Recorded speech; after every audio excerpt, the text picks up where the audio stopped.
देश में चुनावी मौसम है और आरोप प्रत्यारोप का दौर चल रहा है। इस बीच उद्धव ठाकरे ने बीजेपी पर बड़ा हमला बोला है। नमस्कार, स्वागत है आपका द न्यूज पर। मैं हूं आपके साथ शिप्रा सैनी।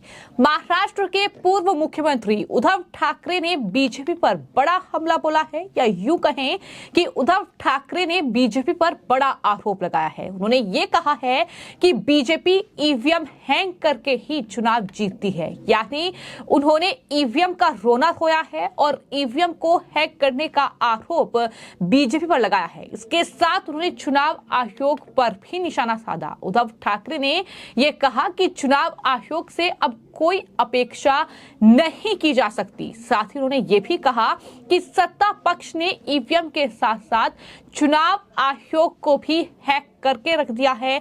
ये तमाम बातें उद्धव ठाकरे ने अपने मुखपत्र सामना में कही। सामना के जरिए उन्होंने बीजेपी पर हमला बोला।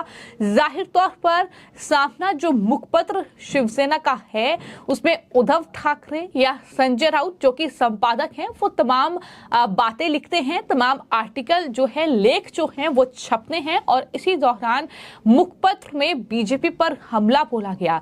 सामना के संपादकीय में ये लिखा गया है कि बीजेपी ईवीएम हैक करके चुनाव जीतती है। इसके साथ ही चुनाव आयोग पर भी हमला बोला और कहा कि चुनाव आयोग से अब कोई अपेक्षा नहीं की जा सकती। दरअसल ये देखने को मिला है कि जब जब चुनाव आता है तो विपक्षी दल ईवीएम का रोना रोते हैं और एक बार फिर उद्धव ठाकरे ने वही किया है। जिस तरीके से उन्होंने ये तमाम बातें कही हैं, उन्होंने ये भी कहा कि सत्य को कितना भी दबाने की कोशिश करें, वो लाफे की तरह बाहर आ ही जाता है। बीजेपी सांसद डी अरविंद ने ये कहा कि मतदाताओं, तुम कोई भी बटन दबाओ, वोट बीजेपी को ही जाएगा। इसका सीधा अर्थ ये है कि बीजेपी ईवीएम हैक करके चुनाव जीतती है।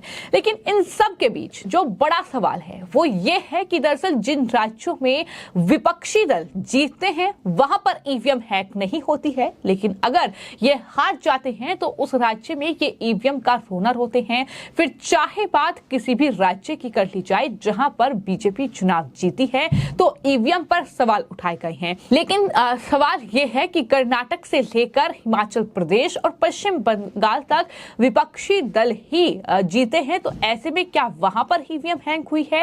ये सवाल जो है वो जनता की ओर से लगातार पूछे जा रहे हैं। तमाम बड़े आरोप जो हैं वो इस मुखपत्र सामना के जरिए उद्धव ठाकरे ने उठाए हैं।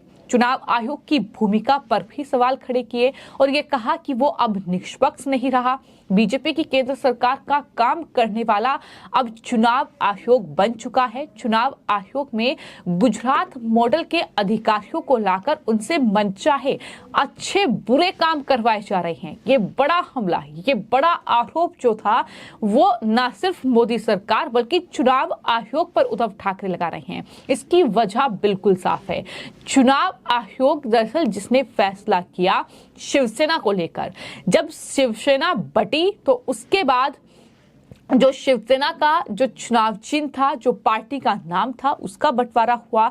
एक खेमा शिंदे का और एक खेमा उद्धव ठाकरे का चुनाव चिन्ह बांटे गए और यही वजह है क्योंकि असली जो शिवसेना का तमगा है वो उद्धव ठाकरे को नहीं मिला। जो बाला साहेब ठाकरे की शिवसेना थी वो उद्धव ठाकरे को नहीं मिली और यही वजह है कि उद्धव ठाकरे की बौखलाहट अब चुनाव आयोग पर इस तरह से निकल रही है कि आरोप लगाए जा रहे हैं कि गुजरात कैडर के अधिकारियों को लाकर उनसे मनचाहे काम जो है वो चुनाव आयोग के भीतर करवाए जा रहे हैं।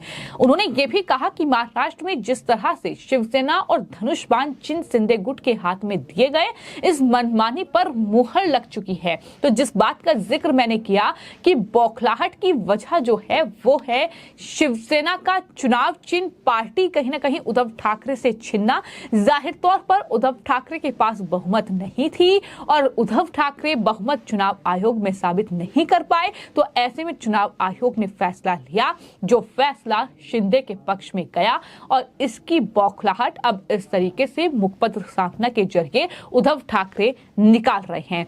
सामना में यह भी लिखा गया है कि आज बीजेपी ईवीएम प्रेम दिखा रही है, लेकिन ईवीएम में गोलमाल किया जा सकता है कि इसका सबूत बीजेपी ने दिया था। बीजेपी नेता सुब्रमण्यम स्वामी तो ईवीएम घोटाले पर ग्रंथ लिखकर इसके खिलाफ सुप्रीम कोर्ट तक गए थे। ये तमाम बातें मुखपत्र सामना में लिखी गई है।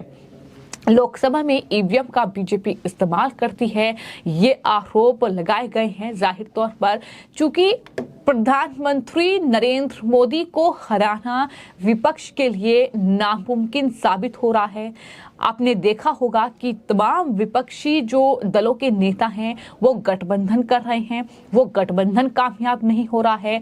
प्रधानमंत्री को कैसे हराया जाएगा, कैसे मुमकिन है? तो ऐसे में अलग अलग तरीके अपनाए जा रहे हैं और ईवीएम का मुद्दा ये मुखपत्र सामना में आज उठाया गया है। लेकिन आप ये जरूर देखेंगे कि आने वाले वक्त में जब चुनाव करीब आएंगे तो ईवीएम का रोना ये तमाम विपक्षी दल रोएंगे और कहीं ना कहीं यही देखने को भी मिला है। उद्धव ठाकरे ने जो ईवीएम को लेकर तमाम बातें लिखी हैं उसमें यह भी कहा है कि America, Europe, Japan, Germany, Bangladesh, France जैसे देशों ने ईवीएम को हटा दिया, लेकिन जनता का विश्वास खो चुकी मोदी सरकार ने अविश्वसनीय ईवीएम का इस्तेमाल जारी रखा और दावा किया कि बीजेपी ईवीएम का इस्तेमाल करके लोकसभा चुनाव में जीतती है।